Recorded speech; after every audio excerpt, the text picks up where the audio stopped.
Hello everyone, I'm Renown Zero. We are back again talking about breaking news, or he should have called it smashing news because his name is Smash JT.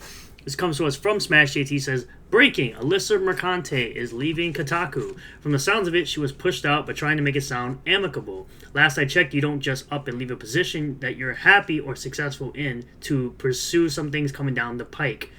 I could have sworn like she's supposed to say coming down the pipe. This week just keeps getting better and better.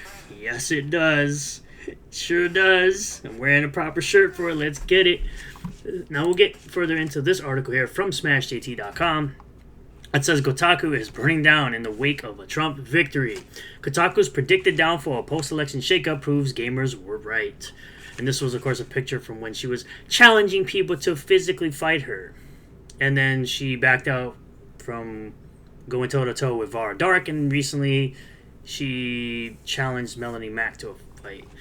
It's been a long time coming. Kotaku, a long-time fixture in gaming journalism, for better, and as of at least a decade now, worse, is facing the fallout many in the gaming community saw coming. Following the 2024 U.S. elections, G/O Media, the parent company of Kotaku, announced significant layoffs, decimating the site's staff. This comes on the heels of my October 23rd, 2024 tweet, where I predicted with confidence, quote, I'm confident Kotaku and many other fake news outlets with zero integrity will be out of business shortly following this date by pure coincidence, of course, which was, of course, after the election day. Now, as I predicted with extreme accuracy, Kotaku is experiencing its moment of reckoning, as they should, because they're a trash site with activists that don't belong in the gaming news industry because they don't actually care about video games. And by pure coincidence, of course, the timing couldn't be more clear. The fallout, voices of laid off writers. The news of Kotaku's layoffs has sent ripples through its staff and beyond.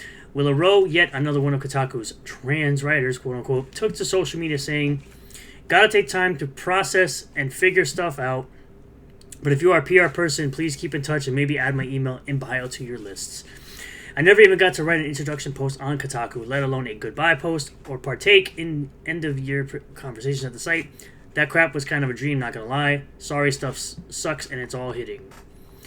And this was following, of course, this person saying, hey, I was just laid off from Kotaku, don't know what is next for me. Her colleague, Moises Tavares, echoed the sentiment with blunt honesty. LMAO, I slept in and woke up to the news that I've been laid off from Kotaku. Meanwhile, Caroline Petit, another quote-unquote trans Kotaku writer that has somehow retained his position, highlighted the deeper issues within the media management, saying, G/O's media management is once again punishing workers for its own bad decisions. Management mandated that some writers stick to quote-unquote service posts, and now that the numbers aren't panning out, surprise, surprise, 2 of those writers have been laid off. Cruel and misguided. These candid statements not only reveal the emotional toll of the layoffs, but also reflect a long-standing issue of Kotaku and its parent company, a consistent pattern of terrible employees that continue to blame their lack of talent on poor management decisions, masked by short-term strategies that ultimately backfire. Yes, big shocker, the very same people that have no clue how to be accountable for anything are once again passing the proverbial buck. This isn't to say that Geo Media is innocent in all this, far from it, but let's just say they all made the perfect ingredients for a crappy sandwich. Caroline Petit's comment highlights what he perceives as an underlying issue at Kotaku management disconnected from what gamers truly want. While he raises valid points about Geo's media's strategic missteps, this ultimately reads as yet another attempt to try to deflect accountability and pass the blame. Yeah, rather than take accountability for making garbage articles and not really caring at all about actual games, you pass the blame over to the people that are the parent company of Kotaku. The directive to focus on quote-unquote service post content aimed at boosting traffic through SEO tactics shows how management prioritized quantity over substance. Instead of acknowledging how both editorial choices and writers contributed to the decline, he tries so hard to push narrative shifts solely to the management as a scapegoat. Petit's remark, management mandated that some writers stick to service posts and now the numbers aren't panning out, proves the deeply toxic cycle buried within the company. Yet this overlooks the scary reality, a shared responsibility for content direction. The strategy may have been short-sighted, but writers aren't blameless when quality lacks trust. Audiences disengage and loyalty fades because they're not sticking to just talking about video games. They just do activist posts. Focusing solely on management without acknowledging editorial choices misses the complete picture and continues a pattern of avoiding introspection within Kotaku's culture. It's exactly why they are spiraling downward and have no hope for a turnaround with keeping people like Carl as honest senior editors. Alyssa Mercunte's convenient departure. This is the biggest part of the video. In the midst of these official layoffs, Alyssa Mercunte announced her own departure from Kotaku, which I spoke about earlier.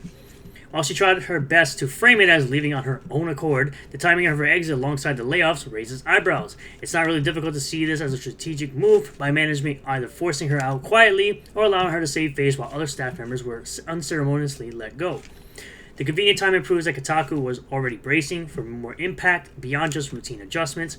They were setting the stage for deeper cuts and changes, and I don't think they're done yet. For years, gamers everywhere have voiced their growing dissatisfaction with Kotaku's quote-unquote approach to gaming journalism.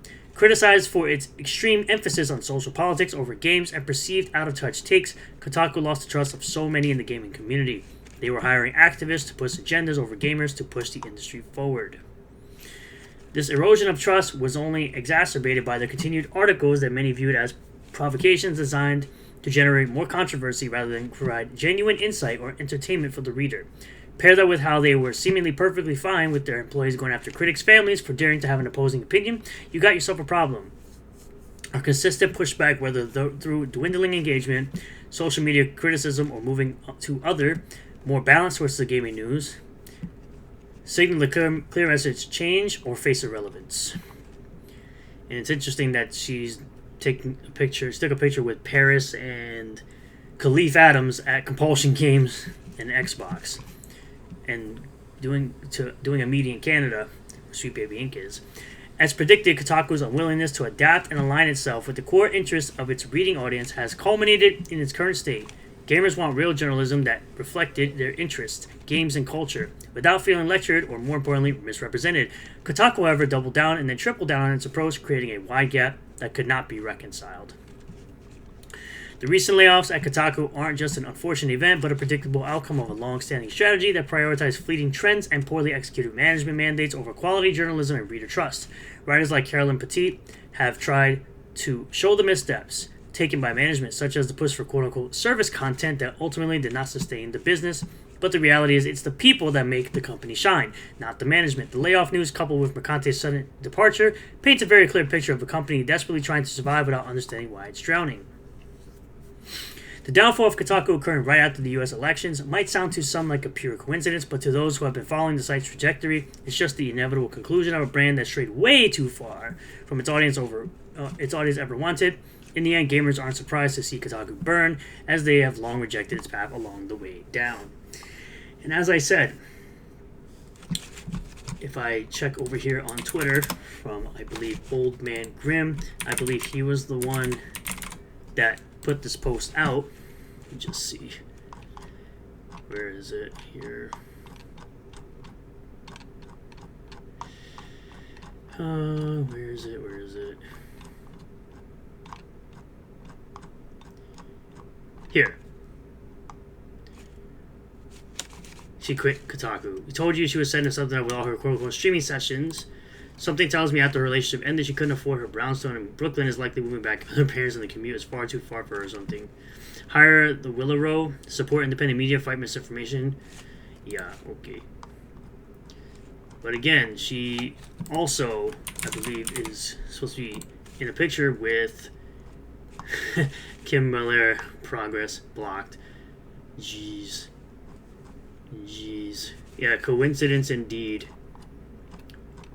It's interesting to me that, here it is, this is the picture I was looking for. Alyssa is traveling in this area right now, potentially interviewing / landing a position at Sweet Baby Inc. and or Compulsion Games. This will line up with how she ran yellow journalism defense for SBI from the jump. It's one big corrupt club, and we see right through it. So yeah, you have Paris, Alyssa Mercunte, Khalif, at Compulsion Games at Xbox Game Studios. That game, they're supposed to be making a game that's looks to be full of wokeness with South of Midnight. Again, it's all gonna be on Game Pass. I'll try it out and judge for myself. But that's the information we have today Thank you all for checking out this video. I really do appreciate all the new subscribers, returning subscribers, new viewers, and returning viewers. Shout out to Smash JT for compiling this all together.